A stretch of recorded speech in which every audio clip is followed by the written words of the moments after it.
So, Erica, can you walk us through your blindness journey from the initial eye ulcer diagnosis Mhm. to your current vision status? Sure. Thank you so much for having me here at Bold Blind Beauty. I'm so excited. November is my birthday month, so it was meant to be. So my blindness journey began. I was just 3 months fresh out of graduating from college. My degree is in art and art history, and I minored in Espanol and Spanish.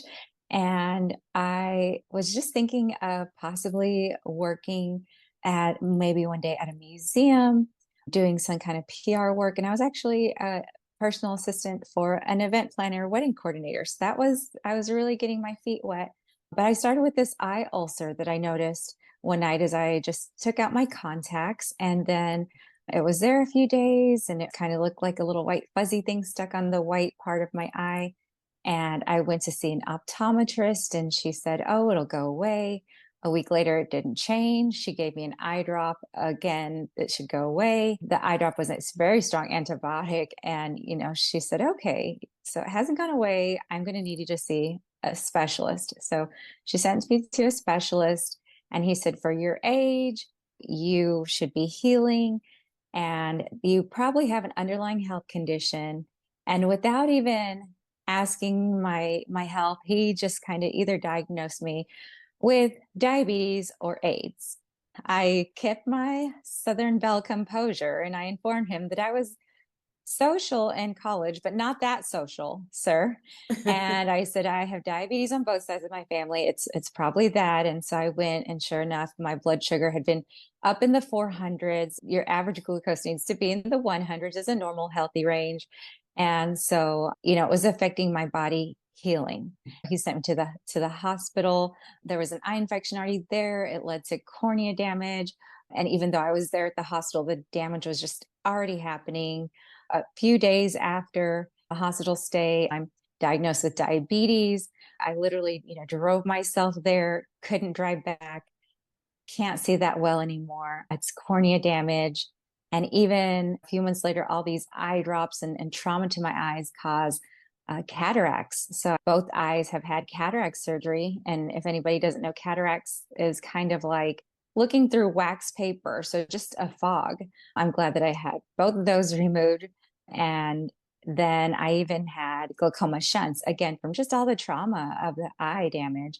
So I've had glaucoma shunts put into both eyes, and things have been steady for the past 20 years. And my gosh, it sounds like so long ago, but yes, I've been on this blindness journey for 20 years now, and things are steady.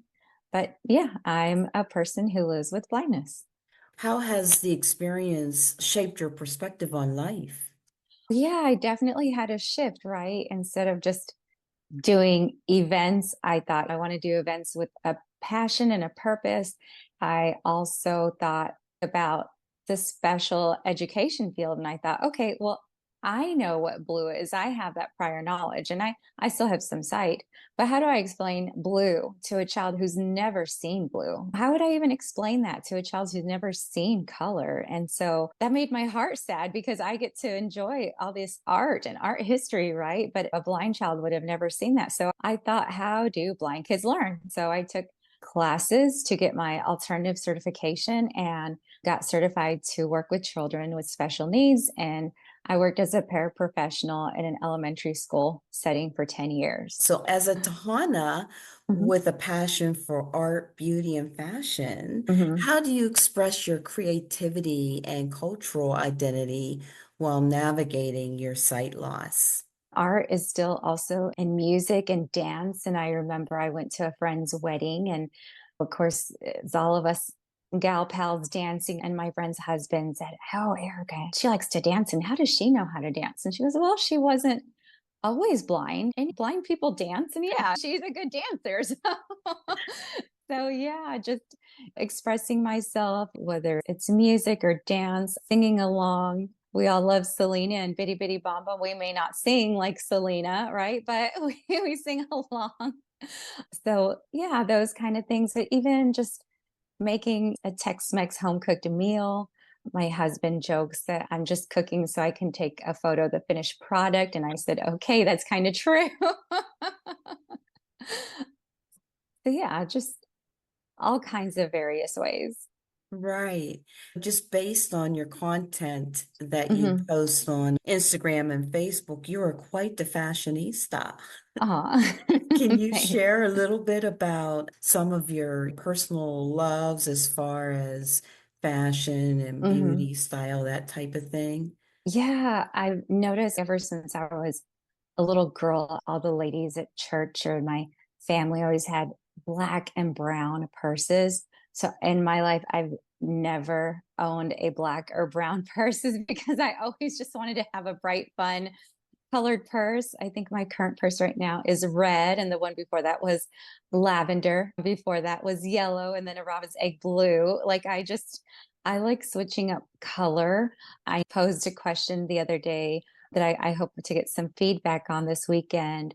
Do other low vision or blind women like to wear bright colors so you can find yourself in the photo later? Because I do. I went to a banquet and a few people around me were all wearing black. It was an evening banquet. And I'm like, oh, here I am in my bright lavender dress. So, That yeah, embracing boldness and color and not being afraid to stand out a little bit. Yeah, I Hmm. think as we're losing sight, being Hmm. able to recognize bright colors is just one of those little joys that we Hmm. can sort of hang on to. So that's Hmm. very interesting that you do that. Do you have any final words of wisdom? No, I'm just so thankful for this platform and for your time and anyone who's listening for their time. And I invite people to find me and follow me. And if anyone has any kinds of questions, I am kind of an open book and I do share the pretty photos. But yeah, like I share my Friday funnies or like I think one day I used a concealer instead of lip gloss. And then all of a sudden I had beige lips. So yeah, so tune in for some Friday funnies.